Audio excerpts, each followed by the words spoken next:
The hospital director's voice boomed through the corridors, grave and unmistakable, carrying an authority that seemed to crush any remnant of individual initiative. A nurse has no authority to treat without a doctor's order.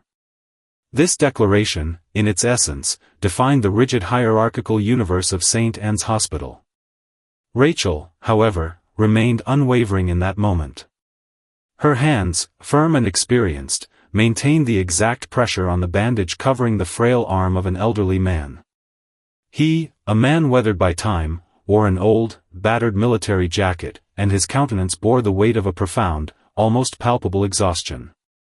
A nervous murmur began to spread through the reception area, and a tense, heavy silence hung in the air, foreshadowing something unusual. The atmosphere, previously vibrant with the coming and going of patients and staff, transformed into a stage of anticipation. Outside, the scene was even more intriguing. 6 black SUVs, their engines quietly idling, stopped in perfect synchronicity in front of the hospital's main entrance.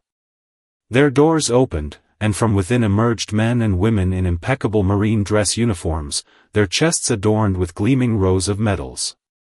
Their faces were impassive, carved with an almost military solemnity, and their steps, synchronized and firm, seemed to measure time itself.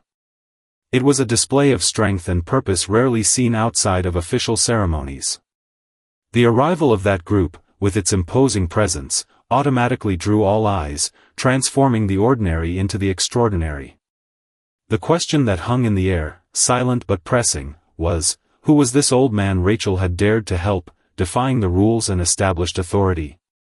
And what secret, so significant and powerful, could motivate an entire military unit to march through a hospital to stand before a nurse they had, until that moment, never met? Rachel Carter, at 35, was the embodiment of the nurse you wanted by your side on the darkest days. Her reputation at St. Anne's Hospital was legendary, built on pillars of unshakable calm under pressure, meticulous attention to detail, and, perhaps most importantly, a deeply human touch that made every patient feel truly seen and valued. Unlike many of her colleagues, Rachel possessed a remarkable memory for the small details that transformed the hospital routine into a more personal experience. She remembered patients' birthdays, their favorite meals, and even the names of their grandchildren, jotting down these particulars in a small notebook she religiously kept in her pocket. It wasn't a bureaucratic obligation, but an extension of her intrinsic care, a manifestation of her belief that, in nursing, humanity came first. Outside the hospital, Rachel's life was almost monastic in its simplicity. She lived alone in a modest apartment, ate microwave dinners, had the faithful company of a cat named Oliver who waited by the door, and often fell asleep on her couch, exhausted, still wearing her scrubs. There was no partner or children to fill her time. Her existence, almost entirely, revolved around the hospital and her calling, a calling she felt was intrinsically linked to her very soul. However, even the deepest calling can wear thin. Nursing in America, as she well knew, was a field of agonizing choices. Teams were chronically understaffed, workdays were inhumanely long, and demands were relentless. Rachel had experienced 12-hour shifts that stretched to 16, watching helplessly as colleagues fell ill or simply resigned, and the emergency room overflowed with patients, many waiting for hours on end. She had held the hand of a sobbing teenager, a victim of a severe car accident, while, at that very moment, an elderly man waited anxiously to be seen in some corridor. She had witnessed the heartbreaking pain of a mother who had just lost her baby, and, without time to process her own empathetic grief, she had to walk into the next room and smile, as if nothing terrible had happened. Ethical dilemmas arose daily, like silent ghosts. Should she dedicate 10 extra minutes to comfort a dying patient who had no family, knowing that this would inevitably delay care for other equally needy patients? Would it be ethical to adjust inventory numbers to ensure the night shift, already chronically understaffed, had enough supplies for the next crisis? Or should she question a doctor's decision, risking animosity and complicating relationships on the floor? And embedded in all this was the quiet, constant heartache of realizing that, sometimes, even her best efforts weren't enough to change the course of a destiny. Rachel often remembered her friend Monica, a nurse she met during a humanitarian relief mission in New Orleans, in the dark days following Hurricane Katrina. Monica had once told her, in a moment of candid outpouring in the hospital cafeteria, "You can't save everybody, R.A. But you can look them in the eye. You can stand in that room with them and not run away." This idea, simple in its formulation but profound in its meaning, stayed with Rachel during the chaos of the COVID-19 pandemic. In those months of fear and exhaustion, she and her colleagues worked masked and with heavy hearts. She remembered standing by the bedside of a gasping man, holding up an iPad so his family could say goodbye for the last time.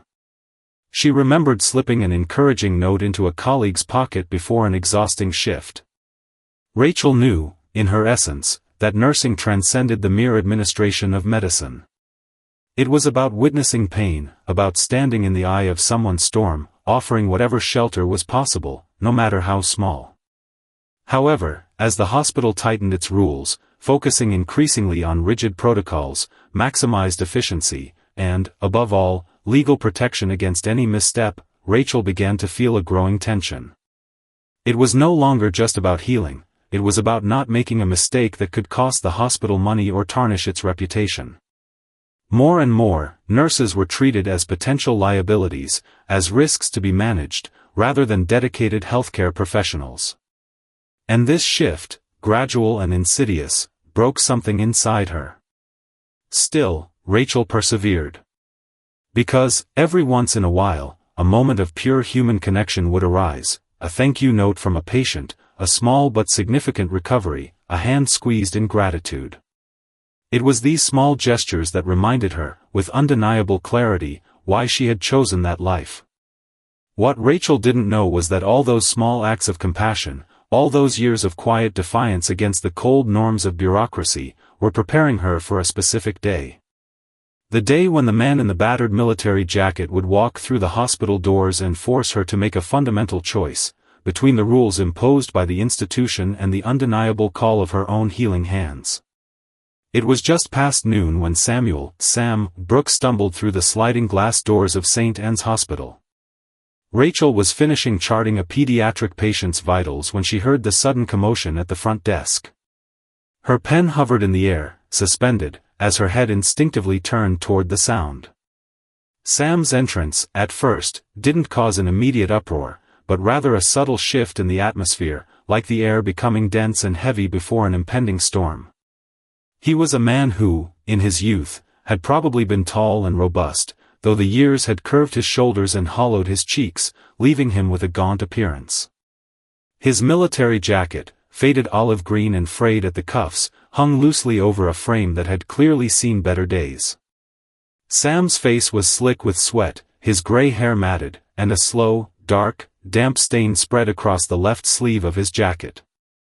His eyes darted around the room, wide and unfocused, as if the fluorescent lights and strong antiseptic smell had transported him to a different time and place. For a second, Rachel had a premonition that he might collapse right there, on the gleaming hospital lobby floor. "Sir, I need you to stop right there." Nancy, the receptionist, raised a hand from behind the desk, her voice formal and professional. She was efficient at her job, organized, and averse to any circumlocution. However, this situation clearly wasn't part of her usual script. "Do you have insurance, sir? Identification? We need to check you in." Sam fumbled clumsily through his pockets, the fingers of his good hand visibly trembling. An old wallet fell to the floor. No insurance card was visible, no driver's license, just a crumpled photograph face down on the tiled floor. Rachel felt the familiar tightness in her chest, that constant tension between the coldness of her procedural training and the warmth of her compassionate heart. The protocol was clear: you wait. The ER doesn't process patients without registration, without insurance status, without the basics. You don't just bring someone back. Not anymore. Not unless you want a note in your file or something even worse.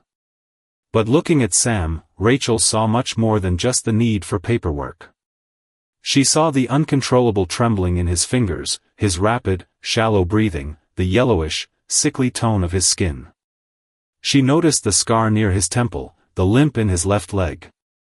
And, for a fraction of a second, she saw her father again. Not in the uniform, but in the profound exhaustion, in that silent desperation that many people missed if they didn't care enough to look closer. "Nancy!"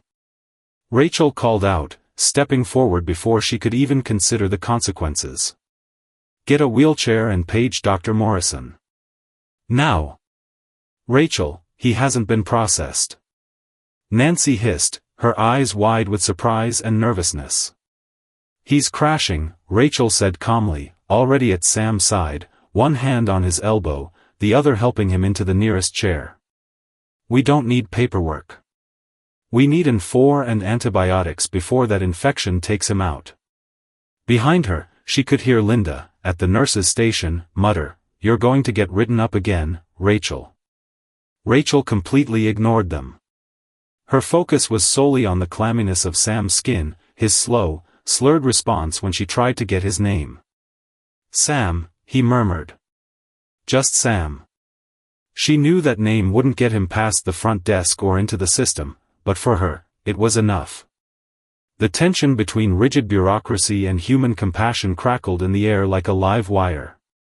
Rachel could feel it in every sideways glance, every clipped whisper. Hospitals, she knew, were now essentially businesses. Their profit margins were tight, their risks high. There were procedures, protections, liability concerns, all original good intentions buried under an insurmountable mountain of red tape. But Rachel remembered what her mentor Monica had told her once: if you wait for the system, you'll miss the chance to save a life. So she moved, not as an employee fulfilling orders, but as a nurse, as a true healer.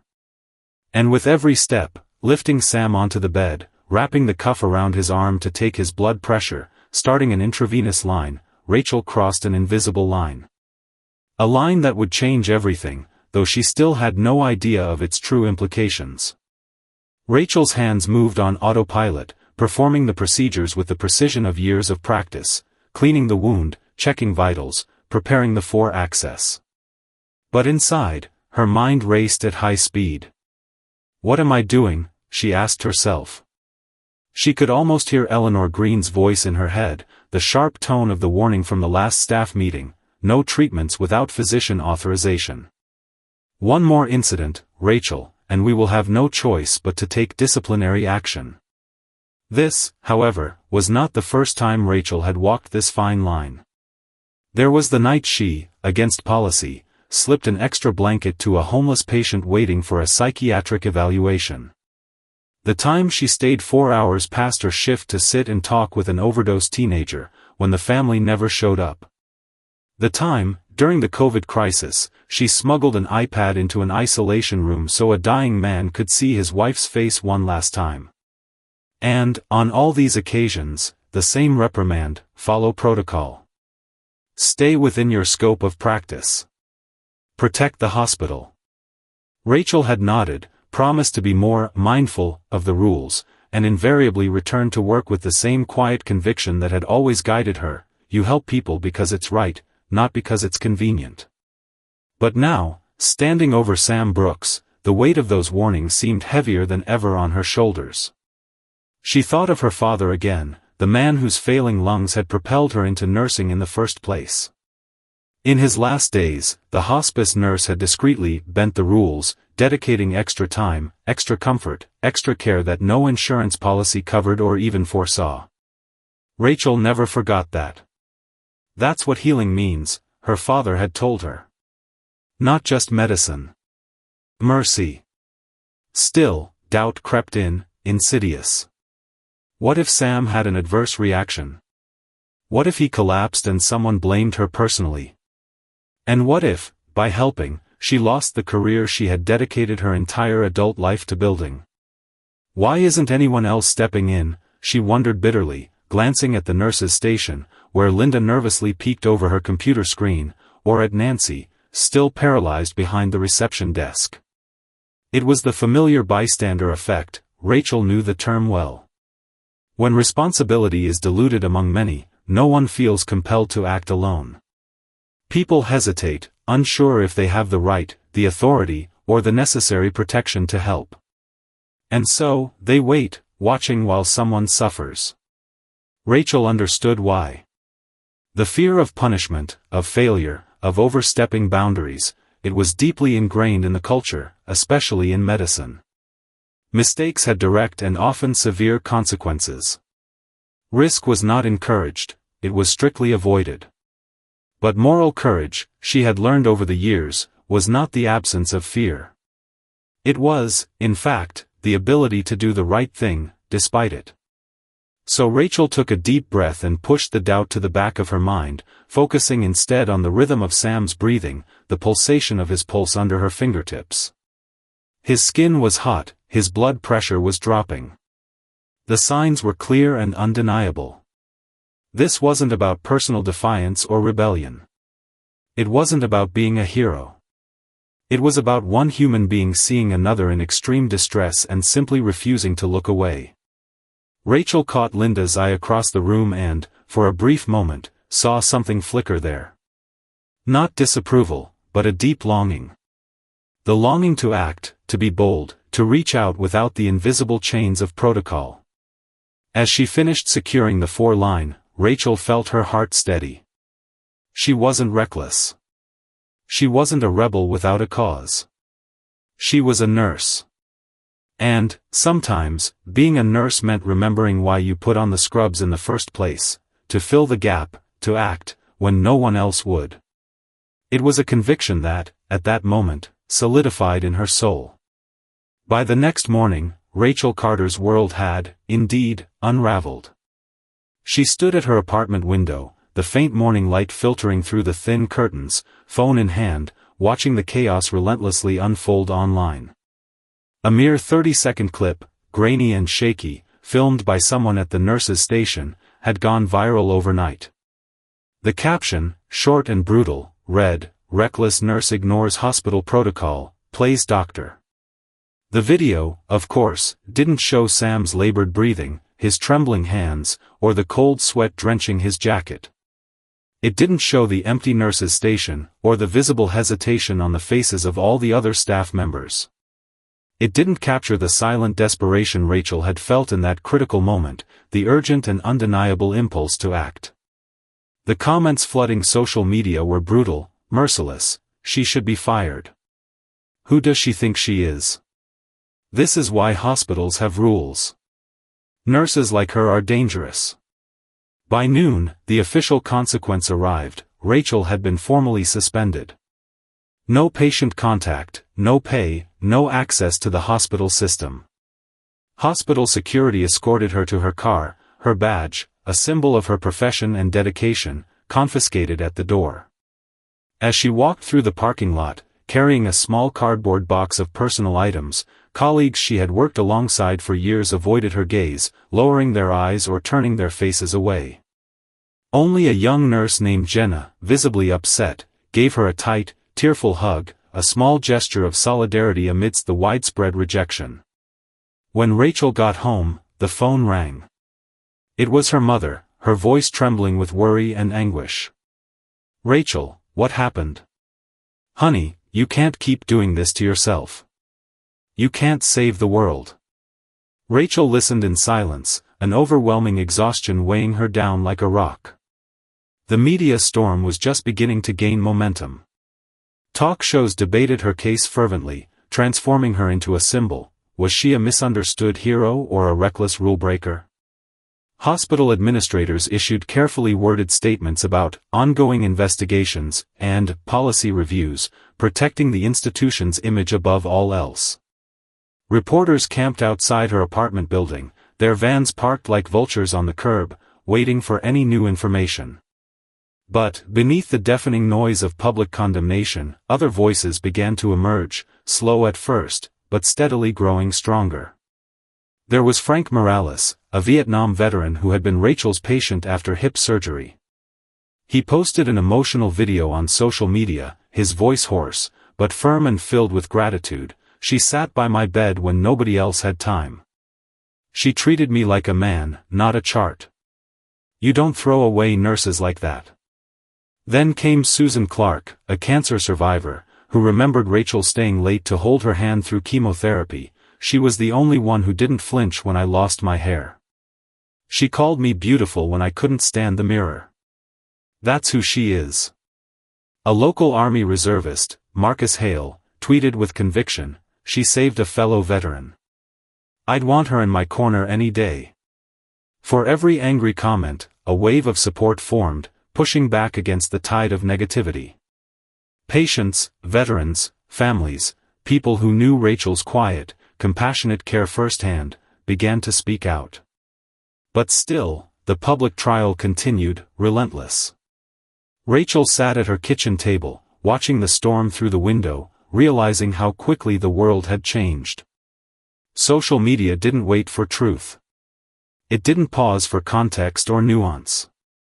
It judged in sensational headlines and viral hashtags, stripped of any complexity. She reflected on the price of compassion in a world obsessed with legal liability. On how quickly people were to tear down what they didn't understand, on the human cost of a culture where a single moment, a single decision, could erase years of dedicated work. Yet, amidst the deafening noise, Rachel felt a flicker of something firmer than anger or fear. She wasn't alone. And though her job was lost, at least for now, her purpose, her true essence, had not disappeared. The small, tarnished badge lay on Rachel's kitchen table, its dull silver edges catching the soft morning light. Rachel turned it over and over in her hand for the 100th time, her fingers brushing over the faint engraving on the back, Whole Class 1968. No military branch, no unit number, just a name and a date. Her heart skipped a beat as she typed the words into her laptop, hoping for any trace, any clue. Something to explain why Sam Brooks, the frail veteran she had treated, had pressed it into her palm just before security arrived. The screen loaded slowly, and then froze. Rachel frowned, tapping the trackpad. The spinning cursor mocked her, and then, with a sudden flicker, the screen went black. A chilling prickle went down her spine. She reached for her phone, intending to search there instead, when it vibrated in her hand. A text message popped up from an unknown number. "Do you know who you saved today?" Rachel's breath caught in her throat. Her eyes darted to the window. Across the street, under the faint orange glow of a street lamp, sat a black SUV, engine idling, headlights off. She hadn't seen it there when she got home. Her pulse quickened. She moved to the window, heart pounding, phone gripped tightly in her hand. The SUV remained still, as if watching her every move. Rachel's mind raced, trying to connect the dots. What had she gotten herself into? Sam, if that was even his real name, had seemed like any other neglected veteran, like so many others who stumbled into the ER. But the badge, the military scars on his body, the strange reaction he had when a news report about Afghanistan flickered on the waiting room TV. It all clicked now in a way she had, until then, refused to admit. He was no ordinary patient. Frustration bubbled up inside her, mixing with fear and a sharp stab of anger. Why had no one warned her? Why had Sam left her holding the pieces of this complex puzzle, only to disappear behind a curtain of secrecy? Rachel slammed her laptop shut and began to pace the kitchen, her thoughts spiraling. She had risked her job, her reputation, her future to help a stranger. And now she realized she had been pulled into something far bigger than she could have imagined. She gritted her teeth. She didn't like being used. For a moment, the old doubts returned, whispering in her mind, maybe the hospital was right. Maybe she should have followed the rules. Maybe none of this would have happened if she had just waited, like everyone else.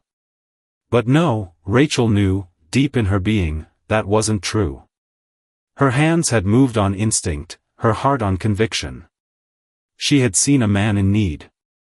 Not a headline, not a threat, not a case file. And if she had hesitated, he might have died on that hospital bed. Still, she couldn't deny the cold knot of fear forming in her stomach. Whoever was watching from that SUV, they knew who she was. They knew where she lived.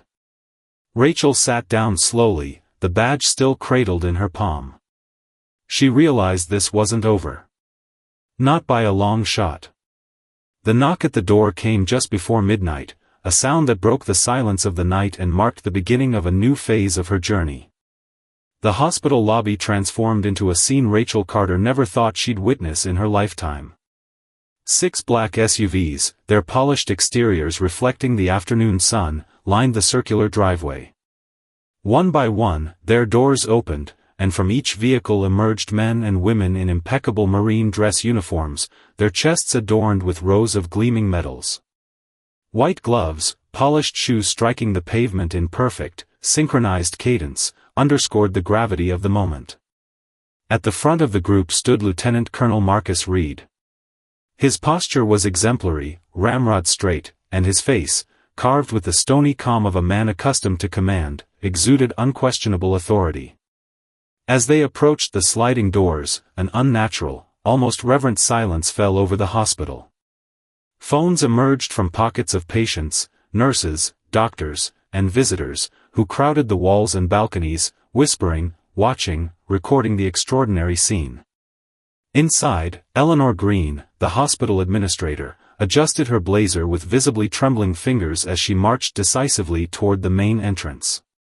She was flanked by 2 members of the hospital's board of directors and the institution's legal counsel, a defensive formation for what they knew would be a public confrontation. When the automatic doors parted, Reed stepped through, offering no greeting, no hesitation. He went straight to Eleanor and stopped just short of arm's reach. "Ms. Green," his voice was smooth but imbued with an iron inflexibility. "I need to speak with Nurse Rachel Carter." Eleanor forced a thin smile, trying to maintain her composure. "Lieutenant Colonel Reed, this is a private hospital matter. You will need to make an appointment, as is our procedure." Reed raised an eyebrow, a gesture that denoted impatience and a slight disregard for formality. He pulled a slim leather folder from under his arm and opened it with impressive military precision. Inside were documents stamped with government seals and a formal photograph: Sam Brooks, younger, sharper, and unmistakably the same man Rachel had treated. "That, private matter," Reed said, his voice cutting through the silence of the room with the precision of a blade, "involves Colonel Samuel Brooks, who, despite your hospital's refusal of care, survived solely because of one woman's actions." A collective, audible gasp rippled through the crowd. Eleanor Green's eyes darted nervously toward the cameras now recording, the staff frozen in place, the patients holding their breath. "We had no way of knowing," she murmured, her voice faltering, a desperate attempt to justify the hospital's bureaucracy. "You had one way," Reed retorted, his gaze unwavering and penetrating. He gestured toward the doors behind him. Rachel stepped forward, emerging from the crowd, flanked by 2 Marines, her face pale but her posture resolute. Her colleagues stepped back, stunned into silence, opening a path.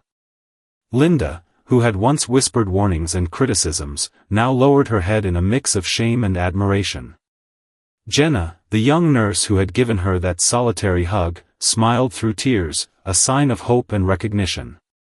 Lieutenant Colonel Reed's voice, which moments before had been so stern, softened slightly, taking on a tone of profound gravity and respect. "This nurse saved a man who has dedicated decades of service to this nation," he declared, his voice echoing through the now silent lobby. "A man who, in secret, devoted himself to gathering vital intelligence and protecting countless lives. If she had obeyed your rules, the hospital's rules, we would be burying him today, along with years of classified operations, crucial information that would have been lost forever." Eleanor Green's hands visibly trembled as she reached out to take the folder Reed offered her, a symbolic weight of the error committed. "We didn't know," she murmured, her voice almost inaudible, searching for any excuse for the system's failure. "No," Reed replied, his voice quiet now, but still charged with an unwavering conviction. "But she didn't need to." In that moment, Rachel met Eleanor's gaze. Their hearts pounded, but Rachel's chin was lifted in a silent defiance, in a dignity that could not be broken. For the first time in weeks, Rachel felt the oppressive weight on her shoulders begin to dissipate. It wasn't because the cameras were rolling and the world was watching, but because, in the quiet of that lobby, the truth, finally, had been spoken.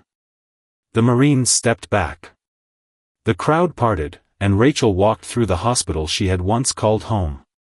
She was no longer the nurse under suspension, the questioned and marginalized professional.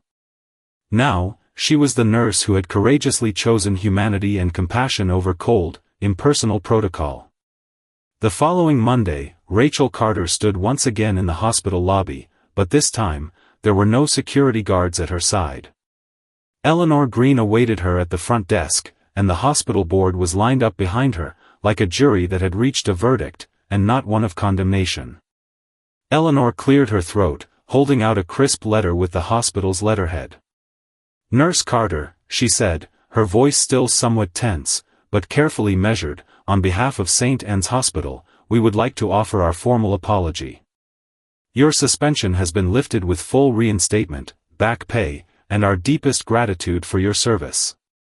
Rachel accepted the letter, her hands steady, her eyes searching Eleanor's face. There was a glimmer there, an almost imperceptible flicker of something more than mere formality, humility, perhaps even genuine respect. The impact of that event quickly resonated throughout the hospital. In the break room where Rachel once overheard whispers about her troublemaking and her habit of causing issues, nurses now leaned in to listen to her advice, seeking her guidance in complex dilemmas. Jenna, the young nurse who had shown her solidarity, began keeping a small notebook of patient details, exactly like Rachel did, a sign of direct inspiration. Linda, who was once so cautious about breaking any rule, quietly followed Rachel's lead in small moments, lingering a little longer at a patient's bedside, speaking up when a family needed an advocate, or offering comfort that transcended the strictly medical. The hospital administration also acted with remarkable swiftness. Meetings were held, policies were rewritten to include new guidelines, and emergency exceptions were clearly clarified. Even Eleanor Green, in a rare staff meeting, publicly admitted that protocols exist to protect, but they should never replace compassion. It was a significant admission, a recognition of the system's flaw. Rachel didn't ask to be called a hero. She simply went back to work, to the routine that defined her, charting vitals, holding frail hands, remembering her patients' birthdays. But something inside her had permanently shifted. Where before she sometimes wondered if her small acts of kindness truly mattered, now she knew, without the slightest shadow of a doubt, that yes, they mattered, immensely. As for Sam Brooks, Colonel Samuel Brooks, he didn't disappear from Rachel's life. Every month or so, Rachel would find a letter in her mailbox. Sometimes, it was a simple thank you. Sometimes, a fascinating story from his past, of his secret missions and a life she could never have imagined. And, on one occasion, a folded photo of his grandchildren, whom he was finally able to visit without the shadow of his secret assignments hanging over him, a glimpse of peace in a life of duty. On a quiet Sunday afternoon, a gentle knock came at Rachel's apartment door. She opened it to find Sam standing there, leaning slightly on a cane, a soft, warm smile on his weathered face. They sat on Rachel's small porch for hours, sipping tea and talking not about war or duty, but about the ordinary things in life, gardens, books, the stubborn loyalty of cats. They were simple conversations, yet profound in their human connection. In the months that followed, Rachel often found herself reflecting on how a single, small choice, a simple refusal to look away from suffering, had set off a chain of events that no one could have predicted. An ingrained system had been shaken, a hospital had been transformed in its essence, and a life had been saved. She knew now, with unwavering clarity, that kindness was not a soft, passive characteristic. It was, in fact, brave. It was disruptive. It was the quiet, yet powerful force, that had the ability to bend even the most rigid and impersonal institutions toward something better, more human. And, sometimes, it only took a nurse with hands willing to heal to remind the world what healing truly meant, not just the science, but the soul. Ultimately, Rachel Carter's story transcends the life of a single nurse or a single veteran. It holds a mirror to a fundamental truth that, far too often, we forget in the rush and complexity of the modern world, that the rules we create, whether in hospitals, schools, governments, or even within our own families, exist to serve people, not to control or oppress them. Protocols, without a doubt, have their place. They keep us safe, organized, and efficient, ensuring that systems function in an orderly manner. But when these rules become insurmountable barriers that stifle compassion, when they transform into mere excuses for inaction and indifference, we risk losing the very essence of what makes us human. Rachel's choice to reach out and help Sam Brooks was not just an isolated moment of defiance against norms. It was a powerful reminder that, at our best, we are intrinsically built to care for one another. She demonstrated, through her actions, that kindness is not a weakness to be exploited. On the contrary, it is a silent, yet monumental, form of courage. It is this invisible force that has the power to change outcomes, to transform rigid systems, and, yes, to save lives. In today's global landscape, where headlines change by the minute and social media rushes to instant judgment, Rachel Carter's story brings to the forefront something timeless and invaluable: the unwavering power of simple human kindness. Rules matter, yes. They maintain order. They guide complex systems. But they should never, ever, override our inherent ability to see the human being standing right in front of us, in their fullness and their need. Rachel's choice to help Sam Brooks wasn't just about saving a life. It was about demonstrating that, even in the most structured, high-pressure environments, compassion still has a vital place and a transformative power. This lesson resonates deeply not just in hospitals, but in all spheres of life, in families, in neighborhoods, in communities. For many, you know that life's most important moments often have nothing to do with complex rules or the pursuit of reputation. They come down to how we treat one another in moments when no one is watching, in the silent, selfless gestures. Perhaps you were the neighbor who checked on someone's well-being after a storm. Or perhaps a stranger, in a moment of pure kindness, helped you carry groceries when your hands were full. What's one act of kindness you've given or received that has stayed with you through all these years? How has that experience shaped the way you see the world and your relationship with others? Share your story and your thoughts in the comments below.